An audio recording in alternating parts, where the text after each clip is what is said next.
This report is... All right, Jeff Carroll here, Sci-Fi Express Lane. Welcome, doing the thing. I'm a writer, science fiction, filmmaker, horror filmmaker, you name it, comic book dude. Today I want to talk about the ultimate story food. What is story food? I always talk about story food when I'm posting because I dig into the world and find story food. These are things that that when you see them, you've never really heard of them. They're an ultimate setting for a story. It's more than just a biography, finding out a person in their life, how they lived it. That's a biography, and that's beautiful too. But story food is when you learn about something, ecology, geography, a place, something was hidden, some science that is people don't really use, or you have a double application for it, where it works the way that it is for whatever technological device, but you find another use for it, and the way they're explaining it, you don't have to change anything except really the application of it, and that is like the ultimate story food. It's like when you hear it as a writer, you say, oh my God, give me more, and you just start consuming it because the way you want to use it, it's like it's writing itself for you, it just becomes beautiful in that sense. So yeah, I call it story food. I call those things out when I see them. I'm like, oh my goodness, this is story food right here. I'm going to use it. All right, so let me give you an example of what I mean when I say story food, right? When I first learned about the fault line on 125th Street in New York, and it was straight out, that's how I learned about it. I was in the back of my head waiting for, stories to come for certain things. I was on the look for a disaster story. I was on the look for a zombie story. I was just laying in the cut for a lot of things, and waiting for things to come to me. I'm laying in the cut for things now, and I haven't, stuff hasn't fully made sense. But when I learned about the 125th Street fault line in New York and how they discovered it, when they were building the subway train, I think it was the 9 or the 1, and they were coming up Amsterdam and Broadway. I think it's more Broadway, and passing 120th Street. I forget where the train comes out of the ground, but by the time it gets to 125th Street, it's above ground, right? And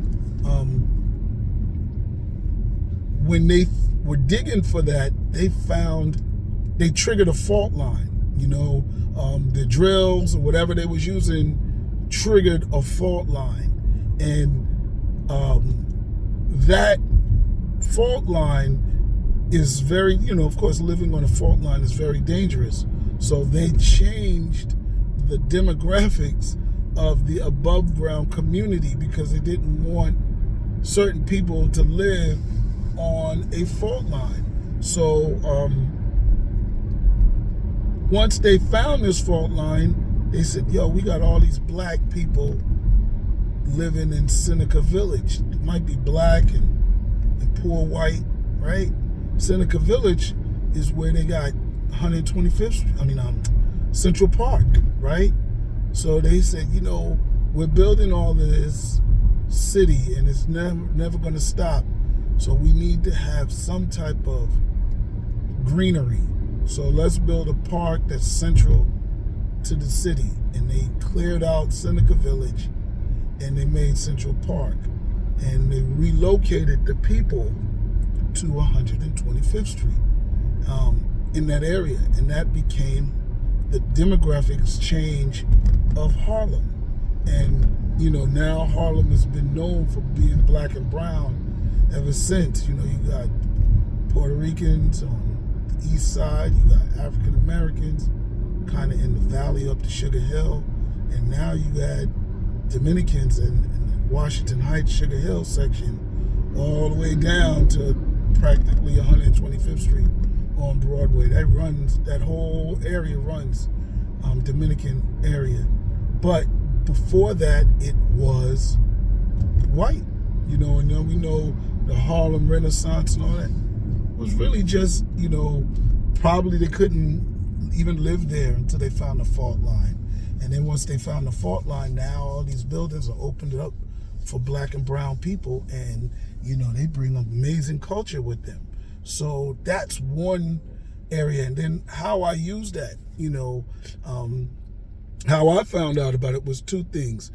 In around 2000, I think it was in the 90s, Columbia University, which is like 112th Street, and Broadway in Amsterdam, was expanding their research center. They was trying to build a basement center, and in this basement, they went down 3 stories and they triggered the fault line.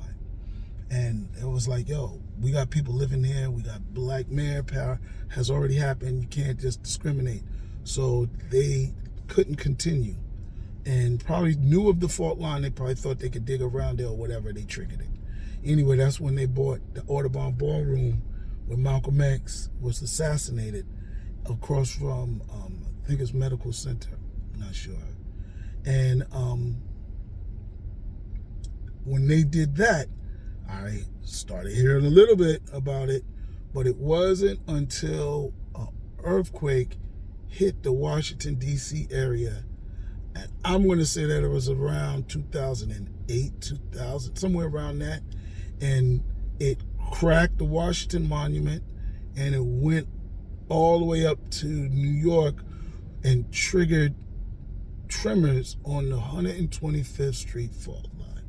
And I was like, oh my God. And it was like right after the earthquake in Haiti, right? Or before the earthquake, somewhere around that time. And I said, yo, this is it. This is, this is the ultimate story food. So I wrote a disaster story where the fault line becomes active. And in that story, I used the story that I heard. I used the actual story food and retold it. So I retold how the fault line was discovered, how the people lived in Seneca Village, and I've used that story food for a spin-off comic book called The Last Harlemite, which I hope they still keep the name. Seems like we are. And that is going to be coming out in 2024.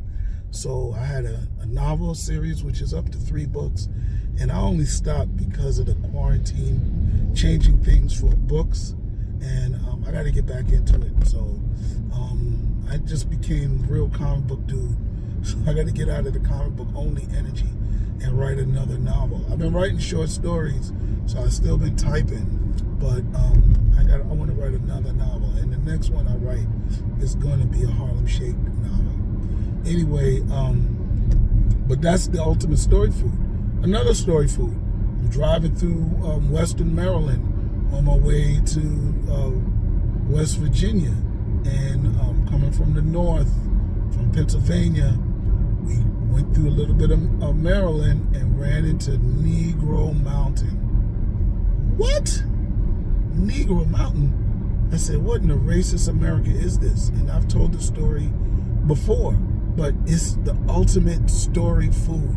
I'm pretty sure that there's story food in every one of my stories, but with Negro Mountain, my story is, it happened on Negro Mountain, And with the 125th Street fault line, the story is about the fault line. It's called the Harlem Shake. But the story food led it. This story in Negro Mountain is actually as juicy as the story that I wrote. I could juice it up and make it even, make it a book in itself. And I've been always thinking about rewriting the legend of Negro Mountain, because I don't know if it's true, and I don't even think they say whether it's true or false. There's a legend, and it's such a legend. It's the official legend because it's on a plaque up in Negro Mountain. Negro Mountain is across the Mason-Dixon line. The Mason-Dixon line is the line that divides the North from the South back in the Confederate days. It was the line that, escaped Africans crossed for their freedom. And so it became very important, and so Negro Mountain, the Mason-Dixon line has actually moved 2 times. So this is like the third Negro Mountain. Third Mason-Dixon line. But Negro Mountain was across one of them. And when the Africans got there, they defended the mountain savagely, and became a legend of caution. Don't go up in Negro Mountain. Don't go up in that mountain. There's some crazy Negroes up there. And I used that, and in my story, the ancestors, the people who settled Negro Mountain, still protect Negro Mountain. So you can't go up there with no ratchetness. You can't go up there being abusive to your children, being abusive to your wife, dealing drugs, whatever you thought the police really wouldn't see you do, Negro Mountain does. Of course, you can't steal, you can't rob, you can't abuse, but the hidden stuff, the things that go on inside your house, those are the things that Negro Mountain protects. So, futuristic story food. I found out, and on the same lines of that, I found out a thing about Fort Negro, or Negro Fort. And this was a fort in northern Florida near St. Augustine. And it was a trading post and an area. So when people when they settled America, they usually built a fort to defend themselves against whatever. And then the people lived around and inside the fort. Okay, it was just the way Europeans did things because they were conquerors. Okay, and Negro Fort, the African fort, all of those names are used to describe this place. Was a fort that was around for maybe 5 years, and it's still a place, but it's just got a plaque now. But it was really useful in those years for housing and giving assistance to escaped Africans. And it was run by escaped Africans. I believe it was assisted by some Spanish people, because St. Augustine, I think, was Spanish. I'm not sure who colonized it. But Fort Negro, the Negro Fort, was just that. What is some other story food that I just found out about this? And mind you, it don't have to be true stuff. All I need is for it to be potentially true. You know what I'm saying? Like undiscovered stuff. Like how I think they used this pyramid-shaped mountain that is really pyramid shaped, and they just think, oh my God, it's a building they found in Antarctica. And that is what I think gave birth to the movie Aliens vs. Predator. If you ever see that movie, wow, that takes place in a shifting pyramid. They up the technology, but it's there. So this pyramid is, legends about people living on the dark side of the moon, and all types of stuff. So story food is powerful. It's very useful. I found it to help me write stories that I might not have thought about before. I certainly wanted a disaster story, but I never thought of Negro the Harlem Shake, and Harlem being my location, I was thinking of story titles like The Black Earthquake, so that's my piece on story food. Hope you enjoy it. And yeah, I should coin the term story food. I've never heard it. I've never heard it being used before. So you heard it first. Jeff Carroll, deuces.